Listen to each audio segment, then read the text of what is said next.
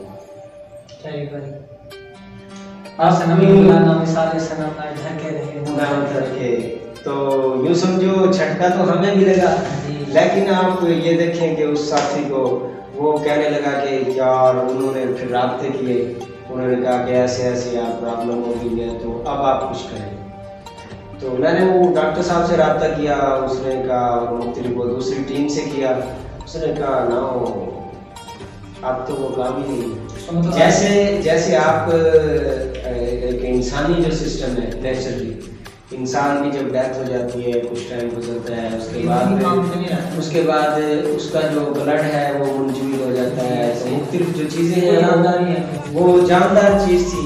اس کے اندر وہ مختلف میڈیسن یہ وہ کینسر کی اور مختلف امراض کے لیے میڈیسن کے لیے چیزیں شامل ہوتی تھی۔ تو ایک تو ڈیل ایک 80 کروڑ کو بچھو آپ نے پلس وہ ڈیل اگر ہو جائے تو اس کا گیم چینجر ڈیل تھا یو،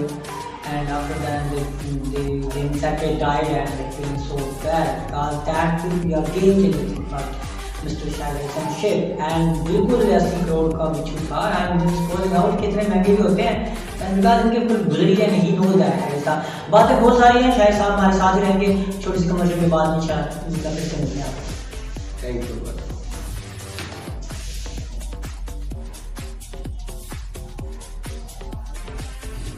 السلام علیکم، ویلکم بیک ویورز۔ جیسے کہ آپ نے 80 کروڑ کے بچھو کی داستان سنی تو وہ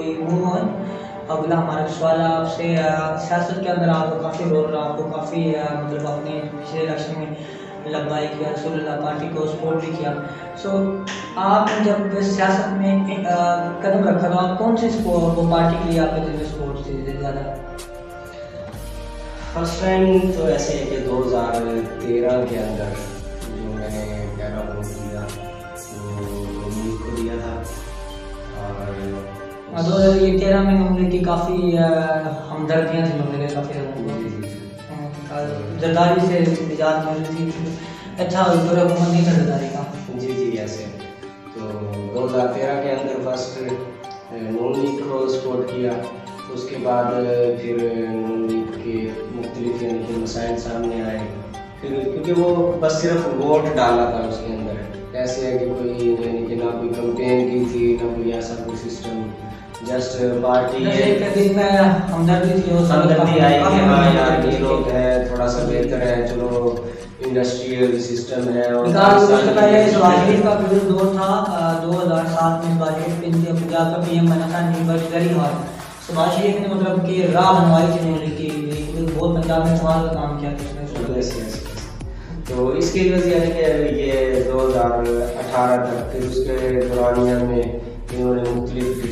ڈسٹربنس پیدا کی، جو کہ ان کی ڈسٹربنس تھی اسلامی حوالے سے، انہوں نے مختلف یعنی ختم نبوت والا جو معاملہ سب کے سامنے ہے، زاہد احمد نے جیسے ان کا جو وفاقی وزیر تھا تو اس نے جیسے اس نے بھی بیان یعنی کہ دیا، تو اس ایشو پر پھر نون لیگ سے یعنی کہ نفرت سی تو اس وقت نا یعنی کہ ہم نے کیونکہ ہم ایک ایسے ممبر کے طور پر ہم نے تو اپنا ووٹ کاسٹ کرنا تھا، ووٹ کاسٹ کیا، لیکن جب ایسے مختلف مراحل جب اسلامی طور پہ دین اسلام کو نقصان ہو رہا ہو، اس کے علاوہ اسلام کو ڈان نواز والا بالکل تو یہ ایسے معاملات جب سامنے آئے تو پھر نون لیگ سے یعنی کہ کافی حد تک نفرت پیدا ہو گئی، تو اس میں یہ تھا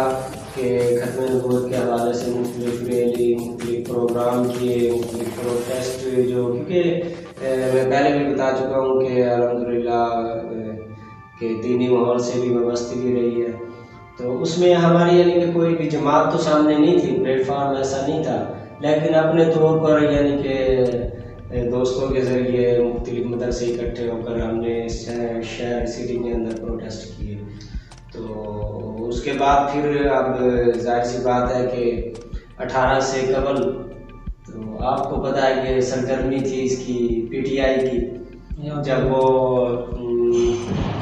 2 تاریخ والا جو دھرنا تھا، طاہر القادری صاحب اور عمران خان یہ سبھی اکٹھے تھے، یس تو اس وقت یوں سمجھو کہ کافی حد تک اس کو سپورٹ بھی کرنے کی وہ کر رہے تھے، اس کو سپورٹ کیا، اور اسی کو یعنی کہ عمران خان کو کہ شاید یار یہ نیا بندہ آ رہا ہے تو ہمارے لیے کوئی عوام کے لیے بہتر ہوگا، دین اسلام کے لیے بھی کوئی ایسی بات نہیں کرے گا، کیونکہ اس وقت اس کے نعرے تھے کہ میں نے مدینے کی ریاست بنانی ہے اور یہ XYZ مختلف آپ سب کے سامنے جو چیزیں ایشو ہیں وہ چیزیں تھیں۔ تو عمران خان کو اچھا خاصا، کیونکہ اس وقت تک اچھی خاصی میچورٹی بھی آ گئی تھی، تو سیاسی ماحول کی وابستگیاں بھی ہو گئی تھی، تو اس وقت اس کو کافی حد تک وہ کیا۔ تو پھر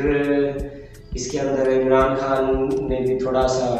یہ بھی مانتا تھا طاہر القادری کہ آپ کے عقیدے کے بہت ہی زیادہ قریب تھا، that's why you are not going for Imran Khan, because وہاں پہ بہت سارے لوگ آئے تھے بیکاز طاہر القادری۔ طاہر القادری کتنا بڑا مفکر ہے نا، مطلب اسلام کا میں کہہ سکتا ہوں ہی از اے گریٹ مین، اگر وہ سیاست کی وجہ سے بدنام کر دیا گیا،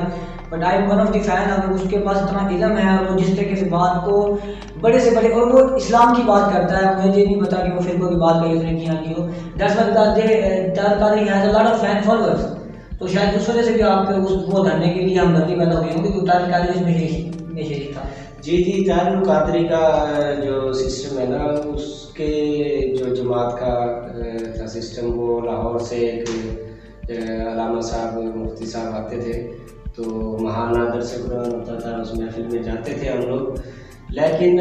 اس سے قبل جب یہ ختم نبوت کا مسئلہ ہوا، اس کے ساتھ ساتھ اس سے تھوڑا سا پہلے اس نے ہالینڈ نے تھوڑا سا اپنے پیارے نبی حضرت محمد مصطفیٰ صلی اللہ علیہ وسلم کی شان میں گستاخی کی، انہوں نے خاکے شائع کیے، تو اس پر پروٹیسٹ کیے گئے۔ تو جو علامہ طاہر القادری صاحب ہیں، بے شک بہت بڑے مجدد ہیں، عالم دین ہیں، بے شمار یوں سمجھو نالج ہے ان کے پاس، لیکن اس وقت کیونکہ وہ بیٹھے تھے اس وقت کینیڈا کے اندر، اس وقت انہوں نے مسلم کمیونٹی کے حق میں بیان نہیں دیا۔ انہوں نے بیان دیا کہ جب ہالینڈ نے اگر گستاخی کی ہے تو وہ ان کی کنٹری ہے، وہ ان کے محمد تو نہیں ہے، محمد تو ہمارے ہیں، اگر انہوں نے کر دیا تو وہ کرتے رہیں، اس میں ہمارا پروٹیسٹ کا کیا بنتا ہے آخر۔ تو وہ یعنی کہ مجھے بڑا نا وہ ہارڈ فیل ہوا، مجھے بڑی دکھی وہ، تو اس کی جماعت کے بے شمار کارکن اس وقت اس جماعت کو چھوڑ کر سنی تحریک جناب انجینئر ڈاکٹر سرمد اجاز قادری صاحب، ان کی جماعت کو انہوں نے شمولیت اختیار کی، اور ڈاکٹر طاہر القادری صاحب کو اس وقت چھوڑ دیا تھا۔ تو یہ مختلف کچھ کمنٹس ان کے ایسے تھے جو،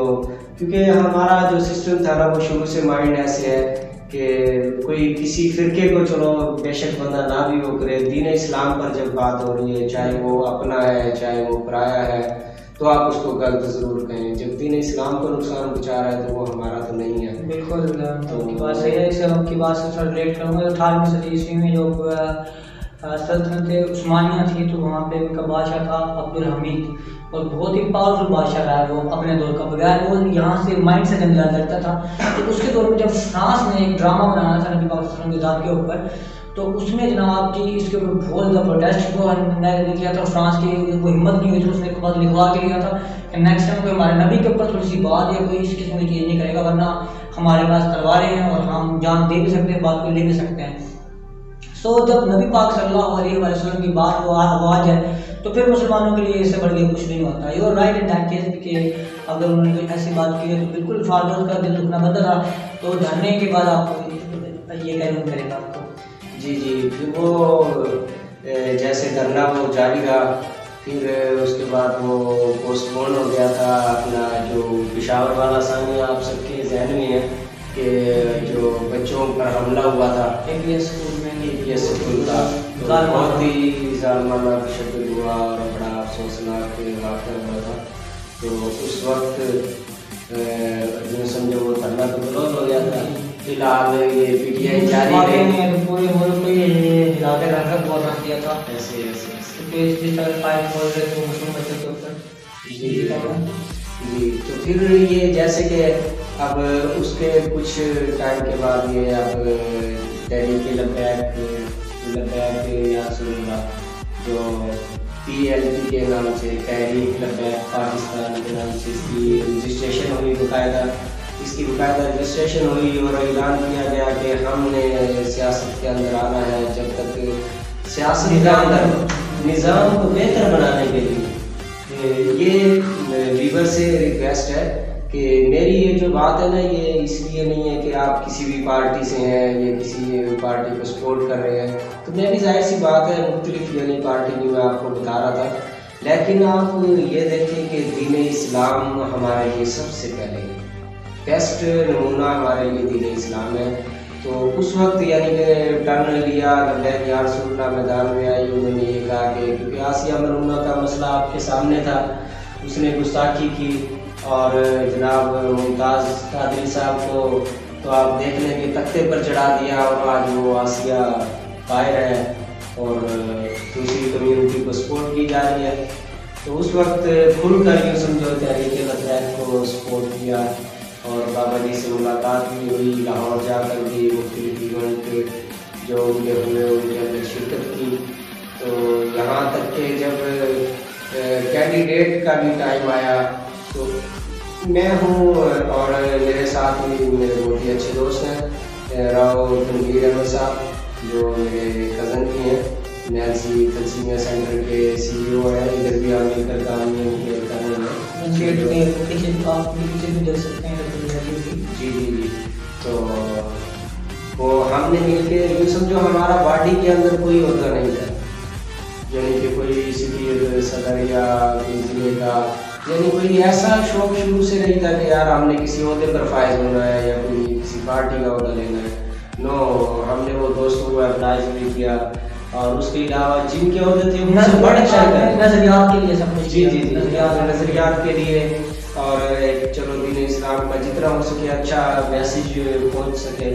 تو اس وقت یوں سمجھو کہ کینڈیڈیٹ کو چننے کے اندر بھی میرا اور راؤ تنویر صاحب کا ہمارا مین فرسٹ کردار تھا. ادھر جو 2 MPA اور 1 MNA تھے وہ ہم نے چنے تھے، اور میں آپ کو بتاتا چلوں کہ جو ہمارے MNA تھے وہ راؤ غلام مصطفیٰ، تو ان کو چنا انہوں، اور جو PP 236 کے MPA تھے راؤ دل نواز، اور PP 235 کے جو MPA تھے وہ تھے محمد رضوان شفیق مصطفیٰ. And you know that اس نے پہلے ہی الیکشن میں یہاں سے 10 سے 12,000 MPA کے اور 7 سے 8,000 روپے سوری ووٹس جو ہے وہ MNA سے کر سکے. دس ویری گڈ یوزون دی ہے اس کے بعد ہم لوگ باقاعدہ لبیک کے رسول اللہ جو تھی حضور اینڈ لبیک جو تھی رسول اللہ پارٹی اس نے سندھ سے 2 سیٹیں بھی حاصل کی، پنجاب سے بھی آئی تھنک ایک 2 سیٹیں ہیں. So very good perform in the first one. اور بتا آپ نے بتایا کہ آپ کے نظریات بھی کہ لبیک کے جو جماعت کے ساتھ ملتے ہیں. So that's why you want to go in that particular. آپ سے اب وہ اپنے یاد سے اب جب آپ سے میں یہ پوچھنا چاہوں گا آپ کو بتائیں کہ یہ آسان ہے کہ اس اسلام کے نام سے ہم اس کو مرضی اس طرح سے نام لگا دیں یا پھر اس کے بعد کچھ لوگ کہیں کہ قانون آنکھوں سے نہیں لکھا تھا یا قانون نے سنا تھا کہ از دا پوائنٹ کہ وہ ہائی پیریڈ ایک لڑائی ہوئی تھی اس کے بعد وہ ہائی ہو گئی اور وہ بڑھ کے بہت زیادہ بن گئی. تو اسلام کے نام پہ جو مذہب کو یوز وہ کرنا تو یہ کوئی صحیح بات آپ کے خیال میں؟ کیونکہ وہ 100% گارنٹی نہیں تھی. عدالت میں کیس چل رہے مسلمان عدالت میں کیس بہت زیادہ تھا، وہاں پہ کوئی بھی وکیل اس بات کو ثابت نہیں کر پایا. اور یہ ایک ذاتی جھگڑے کے لیے کسی کے اوپر بھی کسی کا بھی الزام لگا کے ہم مار دیں تو وہ پہ اتراتے ہیں، گردن اڑانے پہ اتراتے ہیں. کیا اسلام ہمیں اتنی عدم برداشت سکھاتا ہے؟ اسلام ایک پیس کا دین نہیں ہے؟ جی جی، اسلام ایک پیس دین ہے. اسلام نام امن اور انصاف کا ہے. امن اور انصاف کا ہے. تو اس کے اندر یہ ہے کہ ان کے جو بیسیکلی آقاسی النہ کے بارے میں تو اس میں یہ ہے کہ انہوں نے وہ جب بیسک رواب میں موجود تھے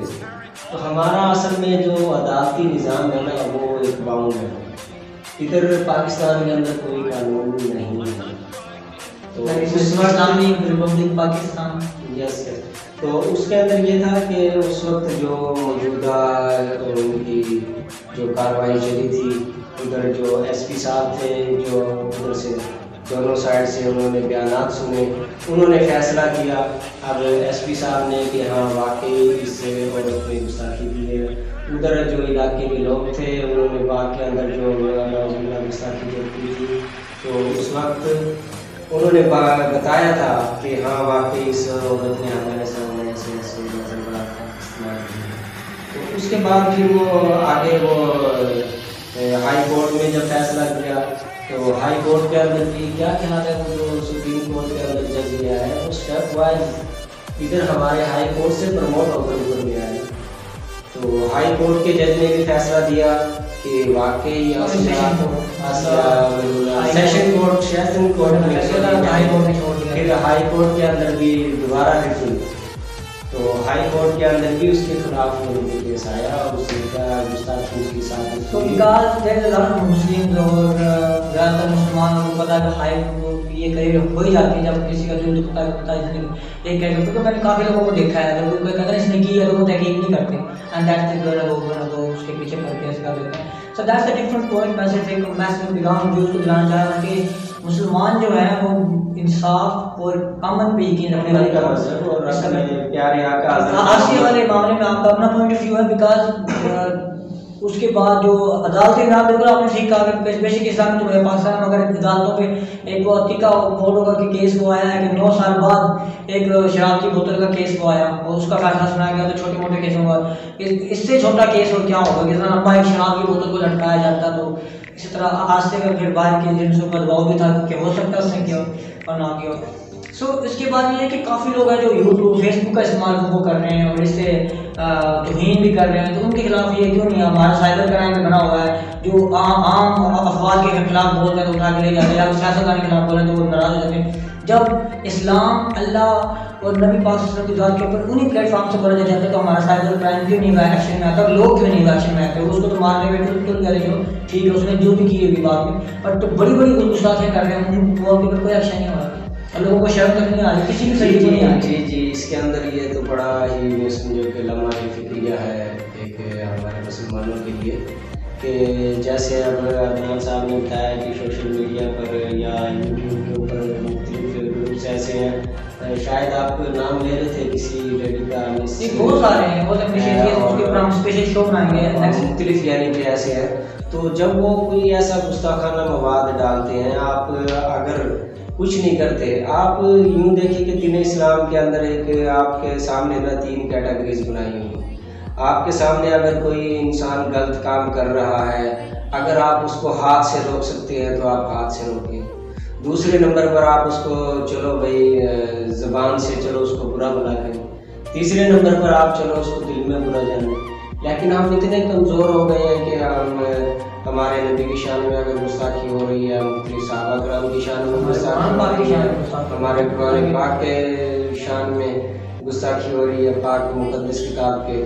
تو حتیٰ کہ سوشل میڈیا پر نعوذ باللہ رب کی ذات واحد کائنات کی ذات اس کو بھی نہ ماننے والا ایک فکر آیا فرقہ آیا ہوا ہے تو وہ گستاخیاں کر رہے ہیں. تو آپ اور کچھ نہیں کر سکتے تو آپ اپنے یوٹیوب چینل کے ذریعے ان کو سبسکرائب کر بھیج سکتے ہیں آپ رپورٹ کر سکتے ہیں. آپ اس کے بعد آپ کو بتانا چاہیے ابھی پچھلے کچھ دنوں سے یوٹیوب بین کی وہ لگ رہی تھی کہ وہ عدالت کہتے ہیں کہ اس کے اوپر ججوں کے خلاف غیر مطلب ججوں کے خلاف وہ جو ہے کہ غیر اخلاقی زبان استعمال کی جاتی ہے. اس بات کے اوپر ہمارے جج یوٹیوب کو بین کرنے کی دھمکی دے رہے تھے. مطلب ججوں کی توہین بہت خاص ہے اور جب نبی پاک صلی اللہ علیہ وسلم اللہ تعالیٰ کو قرآن شریف کی توہین ہو تو ججوں کو فرق نہیں پڑتا. مطلب اپنی ذات میں انہوں نے اتنے اوپر لی ہوئی ہماری جو جوڈیشری نے کہ اپنی ذات کے اوپر یوٹیوب بین وہ نہ کر رہے تھے اینڈ دین اس کے اوپر کوئی ایکشن ہی نہیں ہے. پھر